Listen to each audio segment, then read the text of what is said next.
Kalau belum subscribe juga segera ya, supaya kita bisa terus mengikuti channel ini. Mari kita buka firman Tuhan bersama dengan saya di Yeremia. Kitab Yeremia, pasal yang ke-18, ayat 1. Pelajaran dari pekerjaan tukang periuk.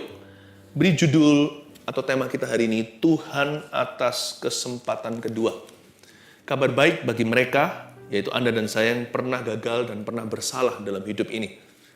Jangan terpuruk selama-lamanya, ada pengorbanan untuk kegagalanmu. Namanya Yesus Kristus. Tuhan itu baik ya. Kita ini difur, gitulah ceritanya. Kalau kita nggak difuri oleh Tuhan Yesus, maka kita semua binasa. Tuhan itu baik. Makanya itu sekarang, tidak ada orang yang lebih layak di antara kita. Yang satu dengan yang lainnya, sama-sama tidak layaknya. Jadi kalau orang lain diampuni, Anda juga bisa. Kalau orang lain bangkit dari kesalahannya, Tuhan akan memberi kemampuan kepada Anda. Sebab Tuhan kita adalah Allah atas kesempatan kedua. Our God is the God of second chances. Mari kita baca bersama-sama ayat pertama, firman yang datang dari Tuhan kepada Yeremia bunyinya. Pergilah dengan segera ke rumah tukang periuk. Di sana aku akan memperdengarkan perkataan-perkataanku kepadamu. Lalu pergilah aku ke rumah tukang periuk, dan kebetulan ia sedang bekerja dengan pelarikan. Betapa uniknya di sini di ayat 1 dan ayat 2 saling melengkapi. Pertama, kalimat ke-1 bunyinya begini. Firman yang datang daripada Tuhan kepada Yeremia bunyinya. Ini firman. Seperti kita dengar firman seperti ini, atau kita saat teduh pribadi, kita baca Alkitab, Logos, firman yang tertulis di dalam buku ini. Alkitab kan artinya the book. Di dalam buku ini terkandung firman-firman Tuhan. Waktu kita baca firman, masuk dalam hati kita, simpan di sana. Nanti sepanjang hari waktu kita menjalankan aktivitas, belajarlah peka untuk mendengarkan suara Allah. Kalau kita nggak masuk firman nanti, kita salah dengar di luar sana. Karena Tuhan hendak memperdengarkan perkataan-perkataannya kepada Yeremia di rumah tukang periuk. Tuhan selalu berbicara kepada kita lewat kehidupan sehari-hari. He speaks to us in daily life. Banyak orang melewatkan firman Tuhan dengan cara demikian. Firman Tuhan itu ada dua dimensi. Satu yang kita baca, kita renungkan, masuk ke dalam hati. Yang kedua, ketika kita menjalankan kehidupan kita sehari-hari, dalam aktivitas kita sehari-hari, di situ Tuhan hendak berbicara kepada kita. Jadi belajar peka, don't miss His voice, you see. Tuhan bilang sama Yeremia, pergilah dengan segera ke rumah tukang periuk. Di situ, di sana aku akan memperdengarkan perkataan-perkataanku. Ayat 1 firman, ayat kedua perkataan. Sama-sama firman Tuhan. Logos dan Rema. Firman yang kita renungkan dan kita baca. Lalu setelah kita masuk ke dalam kehidupan sehari-hari kita, keluar dari ruang doa kita, beraktivitas di dalam hidup ini, di situ Tuhan akan memperdengarkan perkataan-perkataannya. Do you know that God wants to speak to you directly? Tahukah Anda bahwa Tuhan ingin berbicara kepada Anda secara langsung? Dan nanti dalam kehidupan sehari-hari, Tuhan akan menyampaikan banyak sekali rahasia-rahasianya. Belajarlah peka. Ayat 4. Setelah dia sampai ke tempat pelarikan itu, ayat 4 bunyinya, apabila bejana yang sedang dibuatnya dari tanah liat di tangannya itu rusak, maka tukang periuk itu mengerjakannya kembali menjadi bejana lain menurut apa yang baik pada pemandangannya. Kemudian datanglah firman Tuhan kepadaku bunyinya, masa akan aku nggak dapat bertindak kepada kamu seperti tukang periuk ini, hai kaum Israel. Demikianlah firman Tuhan. Sungguh, seperti tanah liat di tangan tukang periuk, demikianlah kamu di tanganku, hai kaum Israel. Yeremia disuruh pergi ke rumah pejunan atau tukang periuk itu. Di sana Tuhan memperdengarkan perkataannya. Lalu ketika Yeremia tiba ke rumah tukang periuk, bisa pas gitu, sementara dia sedang bekerja dengan pelarikan. Yeremia sampainya itu bukan ketika sang tukang periuk lagi makan, atau lagi ke belakang, atau bepergian. Kalau Tuhan suruh ya, semua akan tepat waktu, semua indah pada waktunya. Dan bisa pas ketika dia tiba, sang tukang periuk sedang bekerja dengan pelarikannya. Saya jadi ingat ketika Filipus di Perjanjian Baru, di Kisah Para Rasul, ketika dia sampai ke kereta si sida-sida, dia sedang baca Yesaya. Tuhan itu maestronya mengatur timing-timing kita. Waktu kita sampai di tempat itu, bisa pas ketemu dengan orang yang memang Tuhan utus dalam kehidupan kita. Atau kita diutus dalam kehidupannya. Makanya itu Tuhan nggak hanya bersuara, harapkan tuntunannya. Dan ini semua konteksnya ketika Israel murtad loh ya. Yeremia diutus untuk menerima firman untuk mereka. Jadi sekalipun kalau kita jauh dari Tuhan, bukan berarti Tuhan berhenti berbicara. Carilah suaranya. Belajar untuk peka lihat kesehari-harian kita. Ada orang tertentu ingin berdosa. Ketika dia lewat jalan, tiba-tiba ketemu teman gereja. Itu Tuhan bicara. Jangan meninggalkan aku lebih jauh. Allah tidak berhenti berkata-kata dalam kehidupan manusia karena Allah mencintai mereka. Tinggal kita aja loh, mau buka telinga enggak, dengar enggak? Jikalau hari ini Tuhan berbicara kepadamu, jangan keraskan hatimu. Barang siapa bertelinga, hendaklah ia mendengarkan apa yang Roh Kudus hendak katakan kepadanya. Tapi dengar itu juga harus ada fondasinya. Nanti kalau enggak, kita dengar-dengaran yang ngawur. Nanti kita merasa itu Tuhan padahal bukan. Makanya itu, ayat ke-1 jangan lupa, firman yang datang dari Tuhan pada Yeremia bunyinya selalu dilandasi dengan fondasi apa yang tertulis di dalam Alkitab. Jangan modal kita itu hanyalah peka. Harus ada disiplin rohani yang tinggi tiap hari masuk hadirat Allah. Baca beberapa pasal. Kembangkan pengetahuan yang benar akan Tuhan. Nanti kan kita akan semakin mengenal Dia. Jangan-jangan nanti kita sok kenal. Kalau kita nggak punya fondasi logos atau firman tertulis, nanti tersesat dalam pikiran dan perasaan kita dan kita kira itu Tuhan. Tapi banyak orang hanya logos doang. Maunya hanya baca yang di buku. Dia kira Tuhan itu dipenjara di dalam buku ini. Dia lupa bahwa Allah itu nyata, bahwa Allah itu hidup. Allah adalah roh. Di mana ada roh Allah, di situ ada kemerdekaan. Tuhan bebas untuk berbicara kepada kita dengan beribu-ribu cara. Dan Tuhan bisa bicara lewat keseharian, lewat daily living, lewat kehidupan sehari-hari kita, lewat kebetulan, lewat kejadian, lewat pengalaman hidup, lewat orang lain. Bahkan Tuhan bisa bicara lewat alam semesta. Tuhan bisa bicara lewat seperti itu. Pergilah ke tempat tukang periuk itu. Di situ aku akan menyampaikan perkataan-perkataanku. Akhir-akhir ini Tuhan bicara apa sama Anda? Selama ini kita tutup telinga, kita anggap, kita tepis aja, itu kebetulan. Itu hanya pikiran gua doang. Itu hanya pikiran saya. Asal kita punya firman yang tertulis dalam hati. Belajarlah berpetualangan dengan Tuhan. Tidak mengada-ngada, tidak ngeroh juga. Tapi waktu kita di luar sana, belajar melihat tanda-tanda dari Allah. Dan tanda-tanda itu selalu menuntun kita kembali kepada jalannya yang benar. Kalau kita sudah jalan di dalam jalannya yang benar, tanda-tanda itu akan membuat kita semakin sungguh-sungguh lagi berjalan di dalamnya. Apabila bejana yang sedang dibuatnya dari tanah liat di tangannya itu rusak, ayat 4. Maka tukang periuk itu mengerjakannya kembali menjadi bejana lain menurut apa yang baik pada pemandangannya. Tanah liat di tangannya itu rusak. Salah siapa? Salah si tukang periuk yang melambangkan Tuhan, atau salah si tanah liat yang melambangkan kita? Ya pasti salahnya kita. It's always our bad. Karena Tuhan kita nggak pernah gagal. Jadi tanah liat di tangannya itu rusak. Ini melambangkan kegagalan kita. Kalau hari ini kita jatuh, jangan salahkan Tuhan. Kalau hari ini kita jauh dari Tuhan, jangan salahkan Tuhan. Kalau hari ini kita mengalami kekalahan, jangan salahkan Tuhan. Tanah liat itu di tangannya fine-fine saja. Tapi dia rusak di tangan Sang Maha Kuasa. Bukan Sang Maha Kuasa yang gagal untuk membentuknya. Saya percaya unsur kegagalan itu pada you and me. Kau dan aku. Karena Allah kita tidak pernah gagal. Tanah liat di tangan sang tukang periuk itu rusak. Itu menunjukkan bahwa tanah liat itu tidak kooperatif. Tidak bekerja sama. Waktu saya kecil, saya paling jengkel kalau main sama Play-Doh itu, apa yang disebut malam. Kalau dia sudah jadi kering, kena udara, lalu dia jadi keras.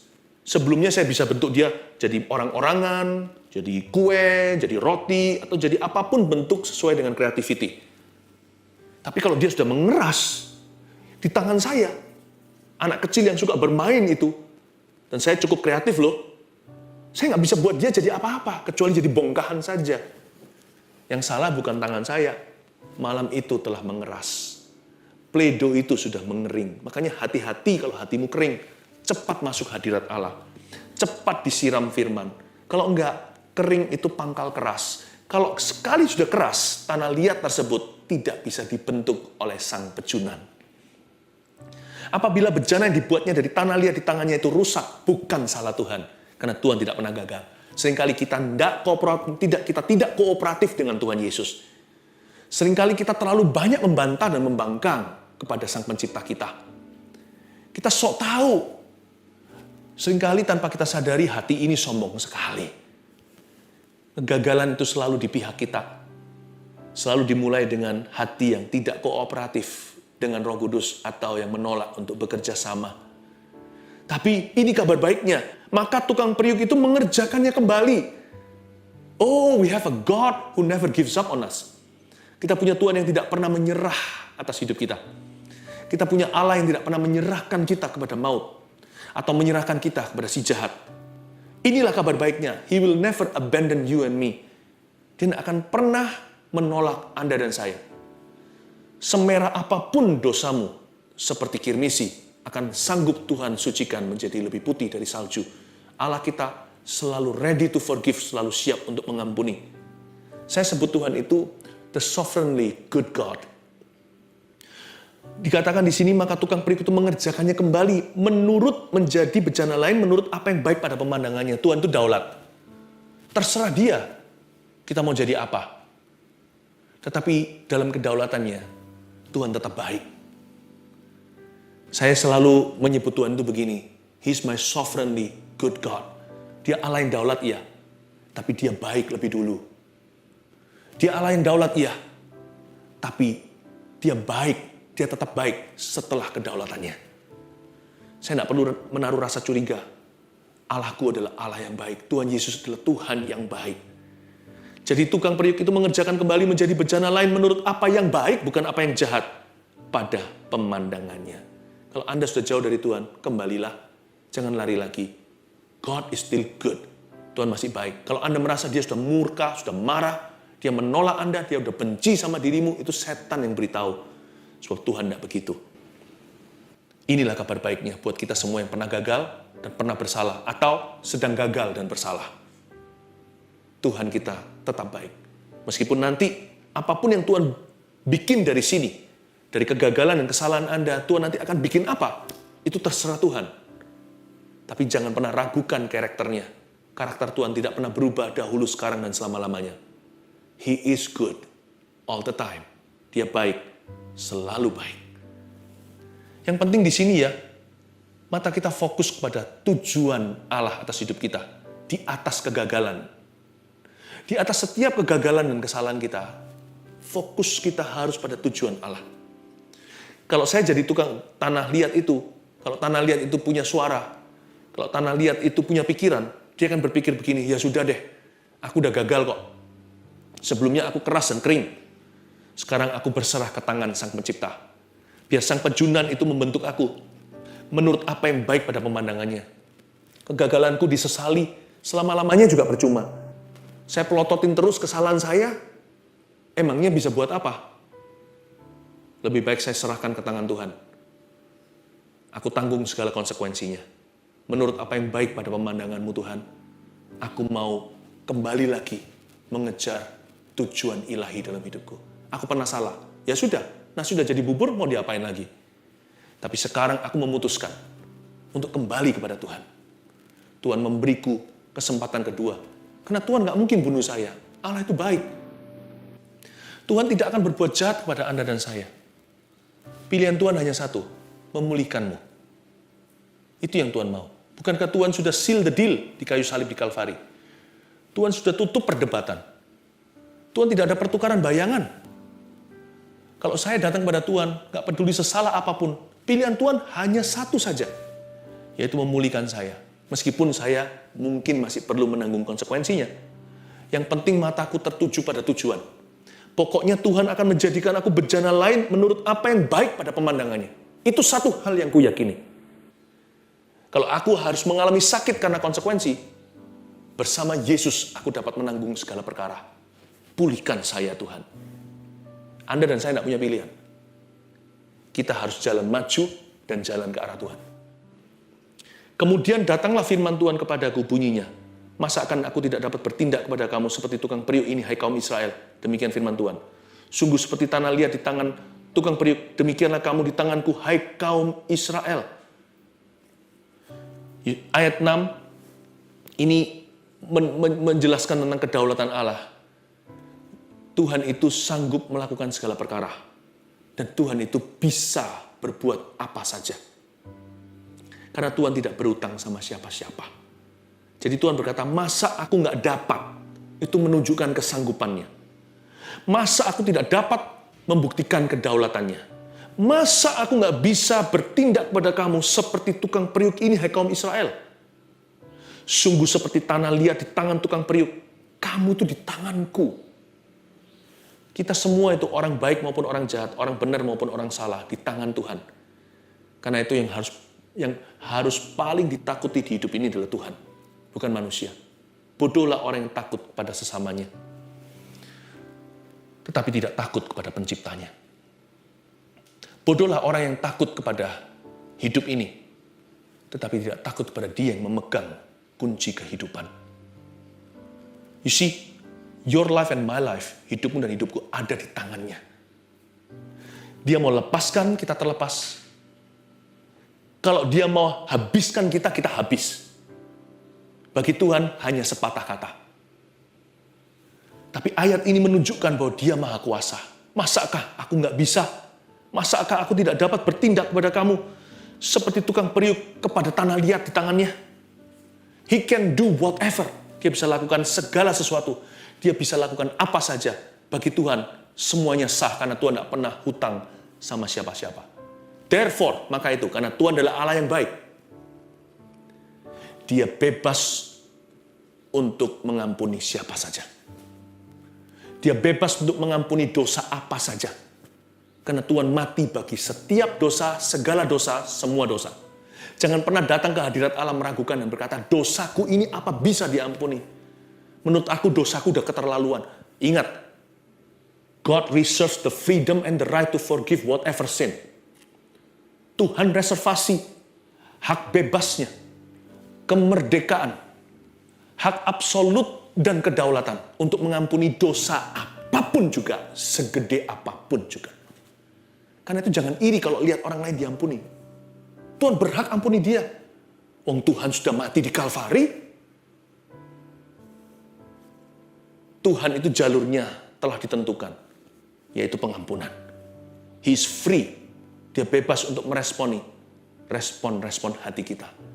Kalau kita punya Allah yang baik, meskipun Dia daulat, saya tenang jadi orang. Saya tahu, setiap kali saya datang ke Tuhan, saya tahu hanya ada satu kejadian. Tuhan akan mengampuni saya.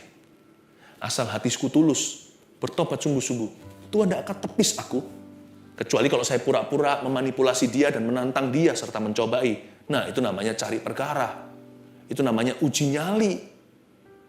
Tapi kalau hati saya hancur, jiwa saya patah remuk. Di atas kedua lututku aku datang, gak mungkin Tuhan tolak. Tuhan hanya menunjukkan satu pilihan, menerima Anda. Sebab Allah kita adalah Allah yang baik. Tidak sanggupkah aku bertindak kepada kamu seperti tukang periuk itu kepada tanah liatnya? Ada kalanya, ayat 7, aku berkata tentang suatu bangsa dan tentang suatu kerajaan, bahwa aku akan mencabut, merobohkan, dan membinasakannya. Tapi apabila bangsa yang terhadap siapa aku berkata demikian telah bertobat dari kejahatannya, maka menyesallah aku bahwa aku hendak menjatuhkan malapetaka yang kurancangkan itu terhadap mereka. Nah ini dia, respon pertama yang idealnya begini, bertobat dari kejahatannya. Pertobatan yang sejati itu membawa yang namanya plan of mercy on God's side. Di sisi Tuhan, dia membawa rencana kasih karunia. Ya, pertobatan. Pertobatan itu luar biasa. Gak peduli Anda salah apa. Kalau Anda datang dengan rendah hati, Ahab pun raja jahat itu diampuni. Bayangkan, tapi dia jahat lagi. Nah, itulah masalah kebinasaannya. Tapi kalau kita datang pada Tuhan, bertobat dari kejahatan kita sungguh-sungguh, God has only one plan for you. Tuhan hanya punya satu rencana untukmu. Dia merancangkan rencana kasih karunia atas hidup Anda. Ayat 9, ada kalanya aku berkata tentang suatu bangsa dan tentang suatu kerajaan bahwa aku akan membangun dan menanam mereka. Tetapi apabila mereka melakukan apa yang jahat di depan mataku dan tidak mendengarkan suaraku, maka menyesallah aku bahwa aku hendak mendatangkan keberuntungan yang kujanjikan itu kepada mereka. Nah, respon yang berikutnya adalah respon yang salah. Rebellion atau lawan kata pertobatan, yakni pemberontakan.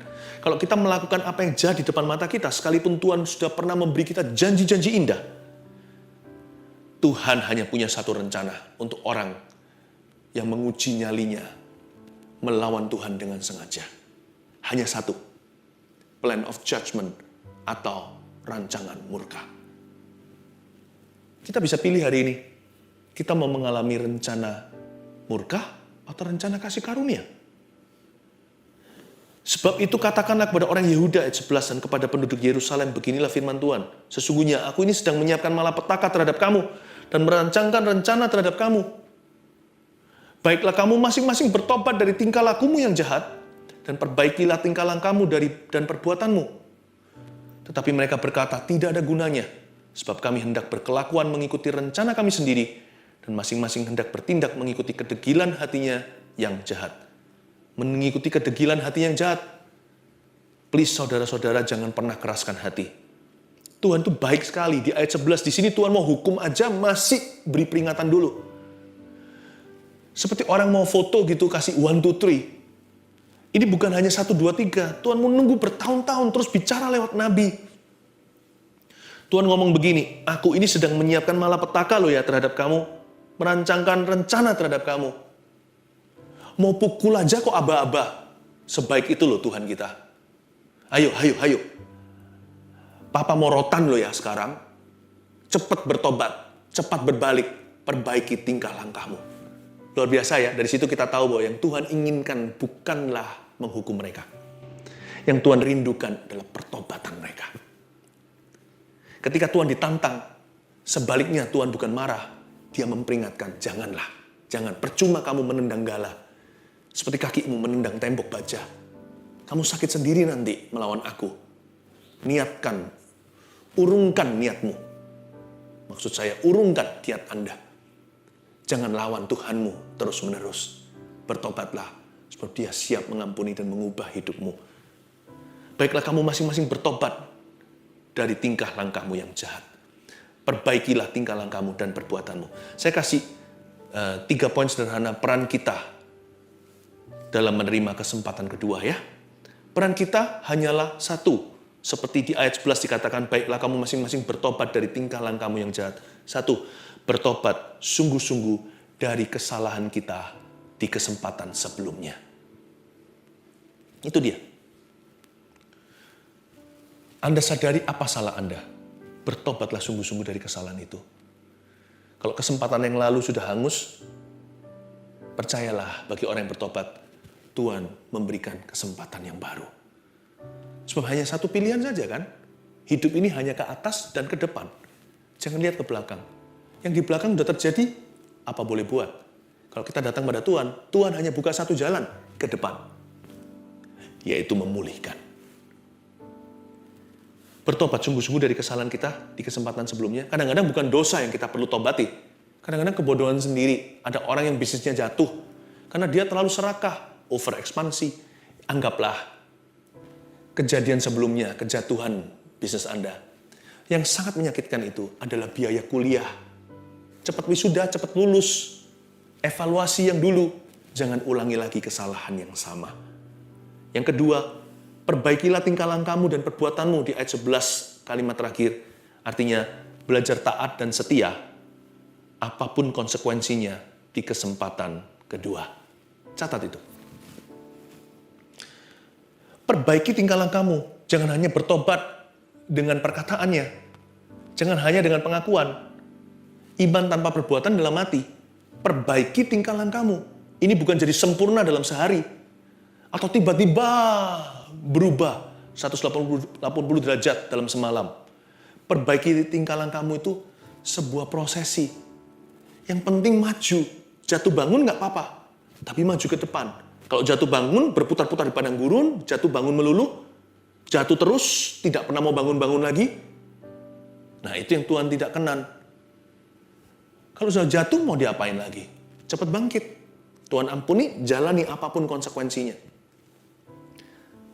Belajar taat dan setia di kesempatan kedua.